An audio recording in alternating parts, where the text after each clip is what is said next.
Murray Rothbard, que ele prega a não existência do Estado. Para nada. Tudo é privatizado. Tudo, absolutamente tudo.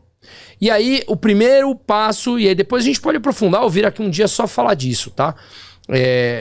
O primeiro passo que fala, pô, mas educação e saúde também? Você não pensa nos pobres? Pelo contrário.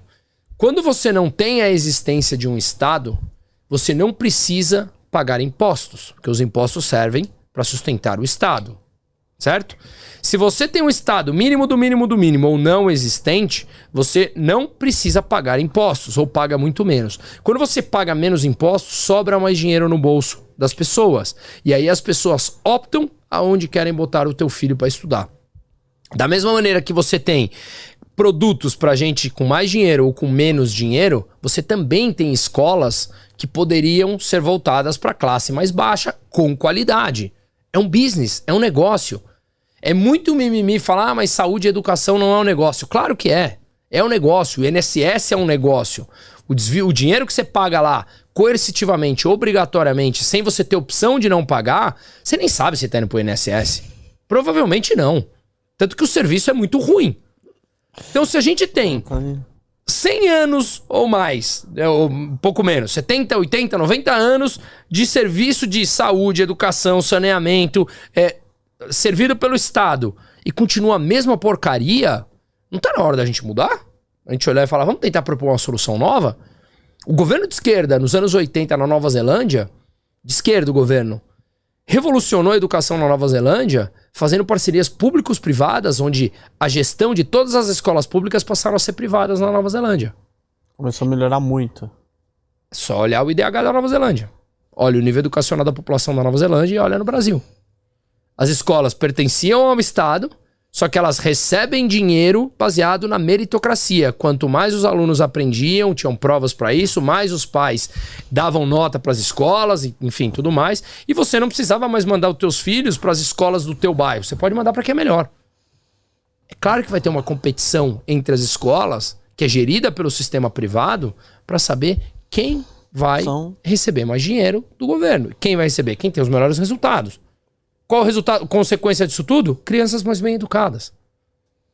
Então, antes de criticar, vamos entender. Leia um pouco de Mises, leia um pouco de Hayek, leia um pouco de Rothbard, comece a entender como funcionaria isso tudo. E para finalizar, essa pergunta, tá? Eu tô sem hora aqui. A gente pode pensar no seguinte. Muitas coisas que a gente acha que tem que ser dado pelo público, a gente já faz no privado. Por exemplo, a segurança desse prédio que a gente tá? Privado. Seguro do teu carro? Privado. Por que você faz seguro?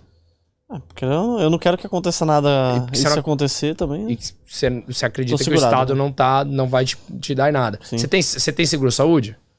Não, eu acho que eu tenho pelo cartão. Por que você contrata o seguro-saúde com um privado se você tem o INSS de graça? Verdade. Porque a gente não confia no Estado. Verdade. Ah, mano, os países nórdicos é assim. Não.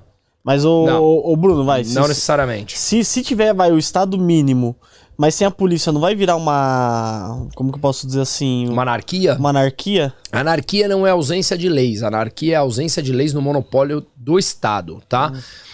Essa é uma discussão dentro da escola austríaca. Tem uns que defendem que a polícia, que a segurança do Estado interna e externa tem que ser pública, tá? Exército e tal.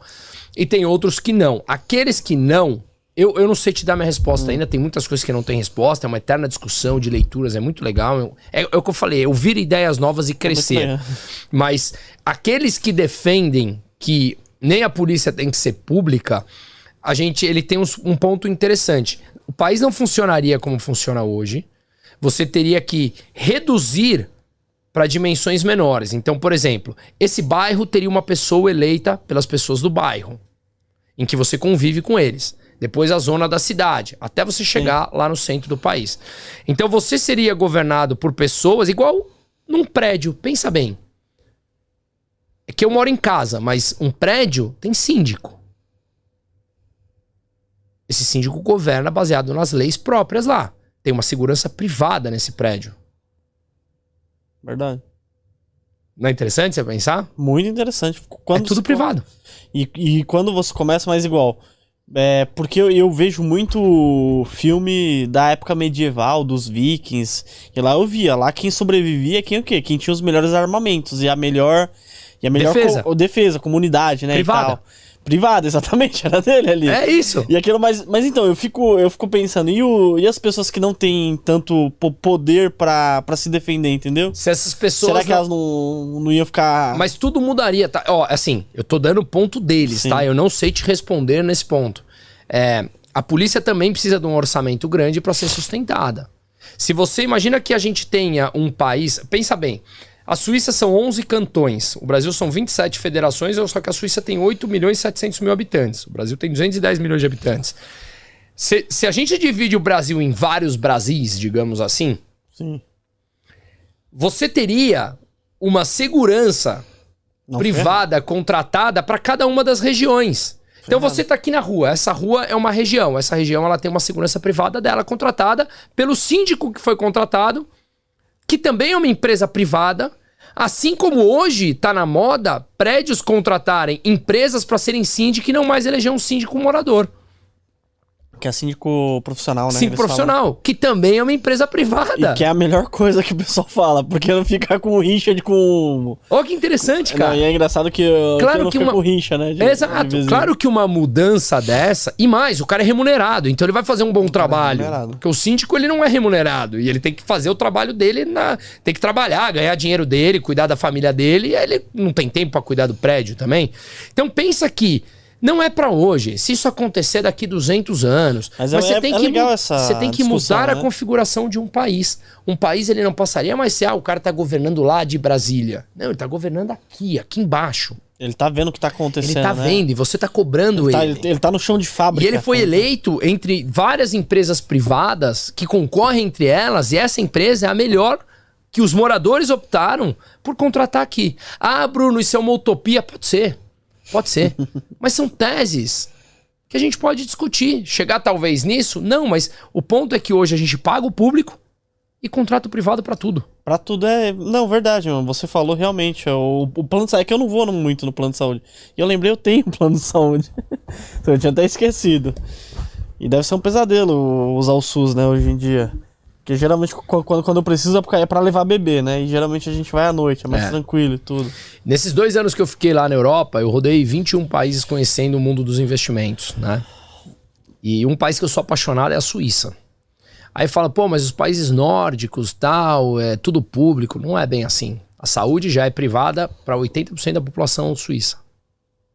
80% da população já é privada? Tudo privado.